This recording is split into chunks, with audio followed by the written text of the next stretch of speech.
A palavra de Deus, quando é vivida, torna-se a legítima defesa contra o diabo. Ele não pode nos acusar. O crente que não vive essa palavra fica desprotegido de sua cobertura espiritual. A palavra de Deus tem suprido meu espírito e me dado forças para vencer as provas. Jesus tem cuidado de mim como uma criança recém-nascida. Todo o meu crescimento espiritual foi concedido pelo Espírito Santo. Ele tirou toda a maldade do meu coração, me libertou de todo o pecado que me impedia de crescer espiritualmente. Ele purificou a minha alma e o meu espírito, fertilizou meu interior com a sua palavra e fez germinar os frutos espirituais. Essa semente que cresceu em meu coração tem dado bons frutos e vem amadurecendo a cada ano. Isso explica que eu estou em processo de transformação. Fui para a cidade de Bogotá, na Colômbia, pregar a palavra. Fiz uma campanha em um bairro pobre em uma igreja pequena. Fiquei preocupado com aqueles irmãos. O seu pastor disse que os irmãos já não são mais os mesmos. Perderam o calor espiritual, já não pregavam mais como antes, e aceitaram viver nessa situação de pecado.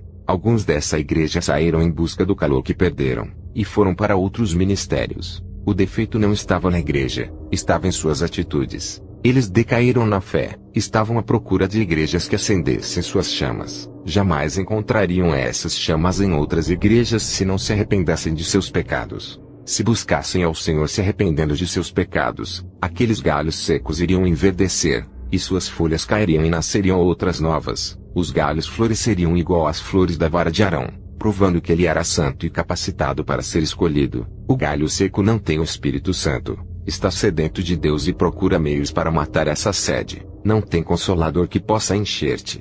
Está morrendo espiritualmente. Se Jesus é a vida e o crente está morrendo, é sinal de que ele está longe da fonte da vida que mata a sua sede. Muitos dizem: você não tem medo de ser assassinado por aquilo que fala? Eu disse: a minha segurança não é confiar em mim, mas naquele que me deu a vida. Somente ele é quem pode tirá-la. Tenho convicção de que ele é comigo e me livrará de todo o mal.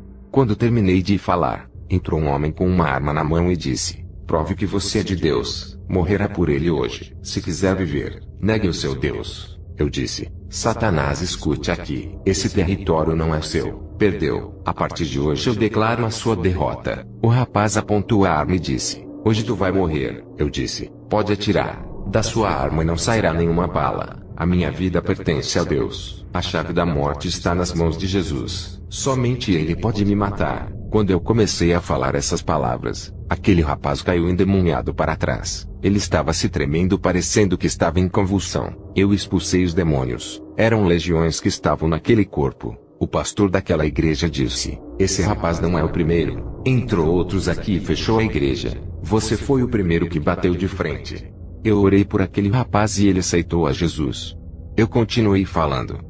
Deus tem segurado em minhas mãos e tem me guiado, e me cerca com a sua muralha de fogo que me serve de fortaleza. Perto dele estou tranquilo, nele tenho segurança e estarei livre do perigo. Estou em suas mãos, não posso cair, estou preso nele, me seguro nele, não posso me dobrar diante do pecado e nem ceder para os meus desejos. Permaneço leal a ele, e firme em sua presença. Ele tem me tirado do sufoco espiritual, tem tampado minhas fraquezas, tem me estruturado em sua palavra, tem restaurado as trincas desse templo e consertado as minhas colunas quebradas para que esse templo não vá ao chão. O pecado tentou entrar nesse templo e destruí-lo. O selo do Espírito Santo impediu que o pecado entrasse em mim, e lacrou as portas desse templo.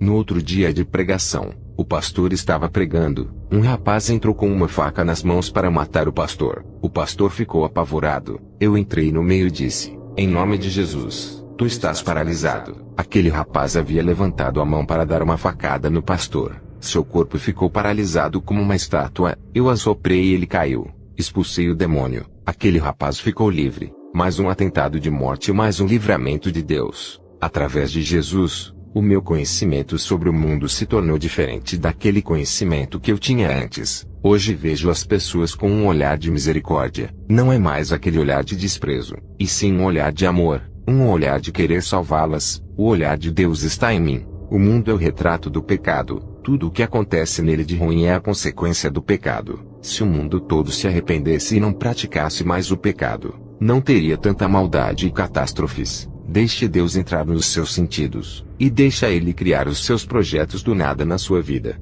Compreenda Jesus, conheça Ele, mergulhe nas águas profundas espirituais, O Espírito Santo está vivo em seu corpo. Seja um valente de Deus. Seja seu guerreiro forte. Seja submisso 100% à sua palavra. Obedecer a Deus é estar sempre debaixo de sua graça andando em seu caminho. Seja um forte de Deus. Deixe Ele usar você. Obedeça a sua palavra. Pague o preço para entrar no céu. Seja um espelho nesse mundo. Produza efeitos na vida de uma pessoa através de sua vida. Deixe o poder de Deus transformar você. Ele lhe dará força, capacitação, e fará uma potência espiritual contra o mal. Depois do culto, eu fui para a casa do pastor. No dia seguinte, uma mãe aflita ligou para o pastor e disse: "Vem aqui na minha casa. Meu filho está louco." Na mesma hora recebi uma visão. Vi um rapaz moreno perto do computador vendo o Facebook. Um espírito maligno saía da página e entrava pelos olhos indo para sua mente ficando alojado em sua cabeça. O Senhor abriu mais a minha visão. Do outro lado do computador tinha um senhor conversando com esse rapaz. Ele amaldiçoava as fotos do rapaz e jogava feitiços do outro lado. Ele era um satanista que o rapaz conheceu na rede social.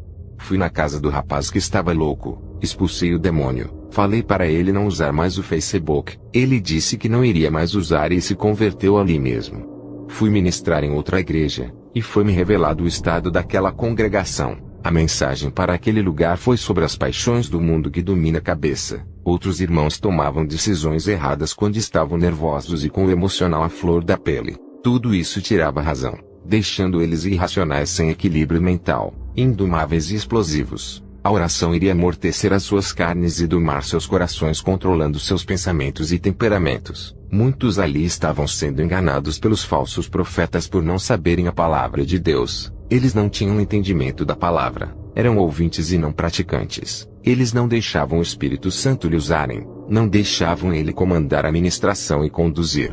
Eu exortei eles a se prepararem, examinarem suas vidas, se corrigirem, obedecerem ao chamado, não fazer as suas vontades e fazer aquilo que Deus queria. Sejam um instrumento nas mãos de Deus, sejam úteis para o trabalho de Deus. É tempo de plantar para Cristo e colher os seus frutos. Seja um agente para a execução do trabalho de Deus. Deus lhe dará recursos celestiais para alcançar almas. Quando a igreja terminou, fui embora para onde eu fui hospedado. Ao chegar lá, dobrei os meus joelhos, orei sem cessar até as 4 da madrugada. Senti o meu corpo explodir de unção. Uma eletricidade tomou conta de mim. Caí com o rosto no chão. Meu espírito saiu. O anjo Gabriel desceu até o meu encontro. Ele disse: "Kenzo, está preparado para mais uma experiência?" Eu disse: "Estou."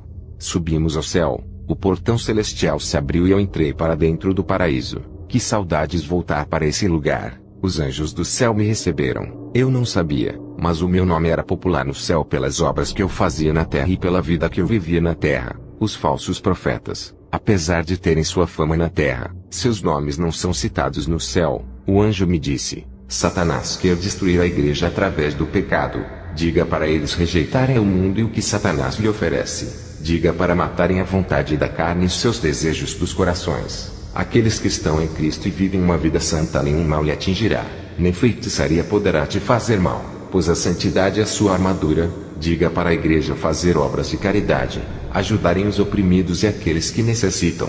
A pessoa que você ajuda hoje, pode lhe ajudar amanhã se tiver gratidão. Diga para eles ajudarem sem esperar nada em troca. Sejam generosos e não interesseiros, a retribuição virá de Deus, seja na terra ou no céu. Jesus disse: "Meu servo, tu sempre teve dúvidas sobre a salvação de Salomão. Hoje irei revelar a ti onde Salomão se encontra." Eu e Jesus começamos a andar nas ruas de ouro no céu. Passamos perto dos edifícios de ouro que são as casas dos santos. Eu vi homens jovens com seus corpos resplandecentes. Eu vi Isaque, Jó, Sansão e Elias. Continuamos a andar e vi Maria Madalena, Ana e Isabel. Elas estavam lindas e seus rostos refletiam a glória. Chegamos em um lugar onde vi o rei Salomão. Suas vestes brancas refletiam o branco da justiça. Também vi Tiago e João Batista. Todos estavam felizes com sorrisos no rosto. Continuamos a andar e o Senhor disse: "Kenzo, aquela é a sua casa."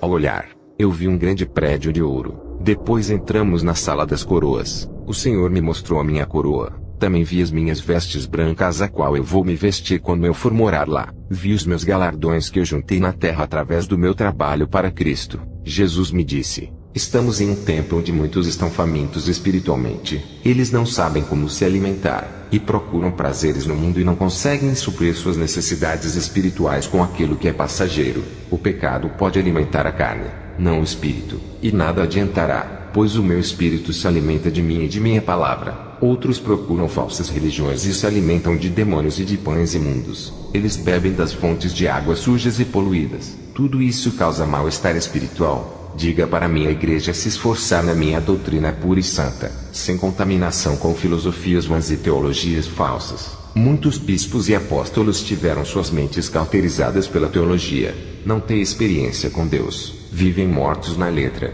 sem direção da minha verdade. Apenas se baseiam em suas opiniões e pensamentos teológicos diferentes um do outro. Eles procuram a verdade em teologia dos homens. Não procuram a verdade em mim. Eu quero habitar neles através de meu espírito. Esses homens misturam a verdade de Deus com opiniões teológicas. Eles oferecem para as pessoas famintas uma meia verdade e uma meia mentira. Eles não procuram ter uma experiência com Deus e estão ligados com o mundo. São apenas estudiosos acadêmicos. Não são praticantes. Conhecem um Deus nos livros de teologia, não me conhecem como pessoa. Amam o mundo e o que nele está. Sua relação com o mundo é tão forte que eles não querem mais largar. Experimentam mais as delícias do mundo e não experimentam o sobrenatural de Deus. O mundo lhe oferece apenas algumas horas de alegria. Tudo é ilusão e passageiro. São armadilhas para a morte. Estão ali avissados como o mundo. São como ratos atraídos pelo cheiro da comida, e caem na ratoeira da morte armada por Satanás. Depois eu voltei para a terra e fui para a igreja ministrar. Uma irmã da igreja me pediu para fazer uma visita em sua casa. No outro dia, eu orei pela irmã e disse: eu irei em sua casa fazer uma visita e uma oração. Ao chegar em casa dobrei os meus joelhos no chão. O Senhor falou comigo dizendo: não vá na casa daquela mulher. Satanás irá usar ela com mentiras para escandalizar o seu ministério. Lembra de José que foi escandalizado pela mulher de Potifar. Essa mulher irá fazer o mesmo contigo. No outro dia não fui para a casa dela. Ela veio me perguntar o porquê eu não fui. Eu disse que Deus não havia permitido. Quando acabei de ministrar, aquela irmã veio até mim e começou a me seduzir com palavras. Eu repreendi. Ela caiu endemoniada. Ela foi liberta do espírito de sedução. O Senhor Jesus me revelava que o diabo arma ciladas nesse mundo. Ele conhece o ponto fraco de todo mundo. Ele estuda cada pessoa e ataca nas fraquezas. Essa é a importância de sermos selados e termos a palavra reinando em nós, endurecendo os nossos corações para o pecado. Jesus disse que nós temos que ser mais ativos espiritualmente. Não podemos baixar a guarda e nem parar de orar. Se vacilarmos nessa reta final, todo o nosso trabalho e nossas obras que concluímos a longo prazo terá sido em vão. Eu tenho andado em várias igrejas. Tenho tido visões de uma mulher adormecida vestida de noiva dormindo em um sono profundo, uma sonolência espiritual. Vamos sair dessa sonolência espiritual que não deixa vocês acordarem para a realidade do mundo espiritual. Esse sono não deixa vocês enxergarem os seus pecados. Não sabem mais diferenciar o certo do errado. Tudo é comum. O pecado é normal. Esse sono está tirando suas consciências daquilo que é espiritual. Seus olhos estão fechados para o pecado, e não se abrem para olhar para se corrigirem. Não sabem o que estão fazendo. Viraram pessoas sonâmbulas andando sem consciência das coisas. Andam em caminhos tortos pensando que estão na graça. Acordem. Vocês estão em uma guerra espiritual contra as forças do mal. Somente os fortes vencerão e os perdedores serão entregues para as legiões malignas. Serão presos e encarcerados no inferno. O galardão dos crentes perdedores são prisões e condenações eternas. Seu inimigo Satanás está tão perto de vocês, agindo diante de seus olhos, e vocês não acordam para ver. Ele já se infiltrou, e vocês ainda não sabem se é ele quem está agindo, pois perderam sua identidade de cristãos. Até quando homens iguais a mim irá alertá-los? Eu terei poucos anos aqui na terra, sou um idoso. Depois que eu partir para a glória, dificilmente outro se levantará no meu lugar para o alertar. O relaxamento espiritual está entrando, e isso abre aberturas no mundo espiritual para os demônios entrarem. Muitos já não ministram como antes. A unção não é a mesma. A sua comunhão com Deus está se rompendo aos poucos. Eles precisam de um renovo espiritual. Busque o avivamento do Espírito Santo. Vejo irmãos abatidos na hora da pregação.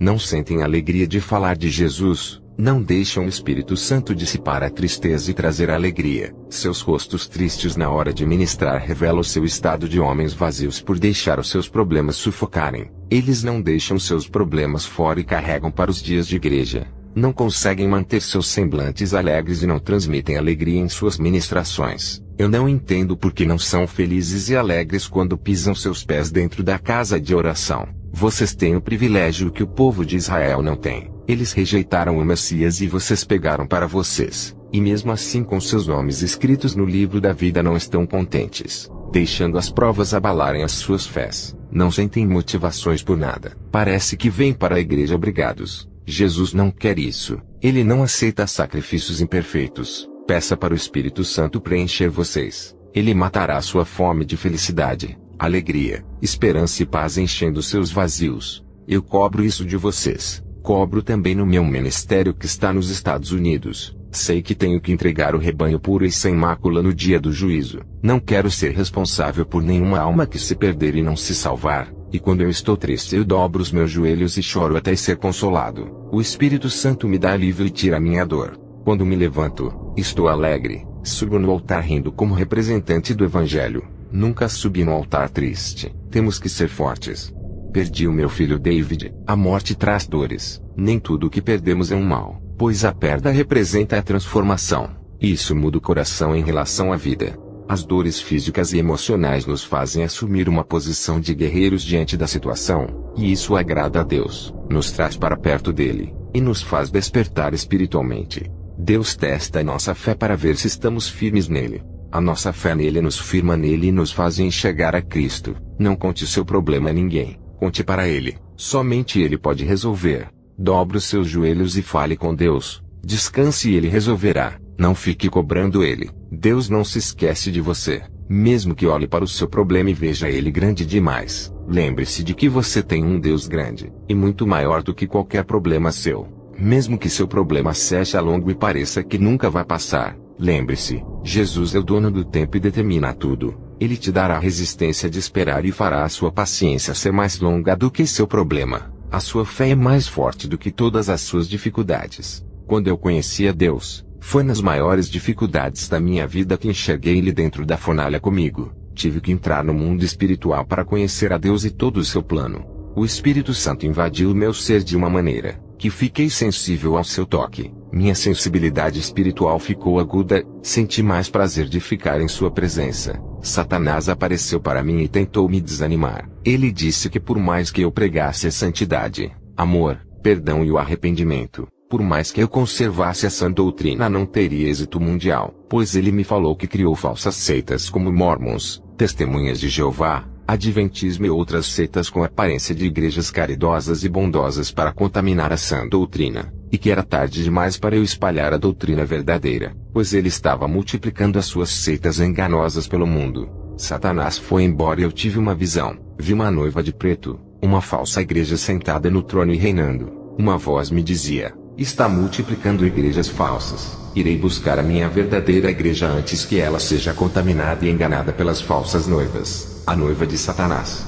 O Espírito Santo me revelou divisões dentro das igrejas, por causa de brincadeiras ofensivas que irritam o próximo e não respeitam o irmão que não gosta de brincadeiras. Vamos ser maduros para as coisas de Deus e crianças para a malícia desse mundo. Se acostumem em andar na doutrina. Sei que é difícil, logo se acostumarão.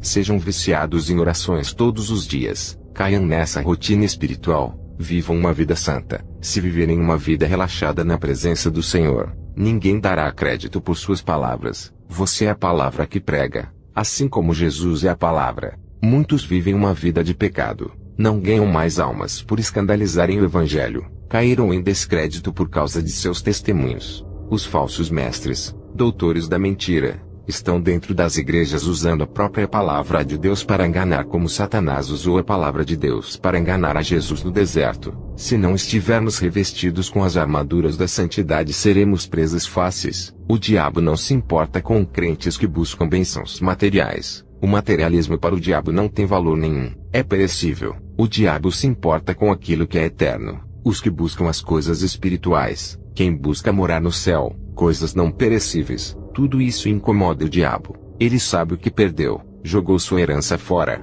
sabe o que é bom e não quer que consigamos o que ele já perdeu. Ele colocará obstáculos e impedimentos espirituais para vocês não crescerem espiritualmente. Para Satanás, é melhor que fiquemos ricos e milionários na terra se desviando, do que termos galardões no céu. Ele prefere que conquistemos o mundo, Sejamos poderosos aqui ao invés de conquistarmos o céu, pois a riqueza corrompe, e a riqueza dessa terra acaba. Já as do céu são eternas. Nossas riquezas não estão nesse mundo, estão sendo armazenadas no céu para onde iremos morar, para que ajuntar tesouros na terra, se quando morremos não levaremos nada.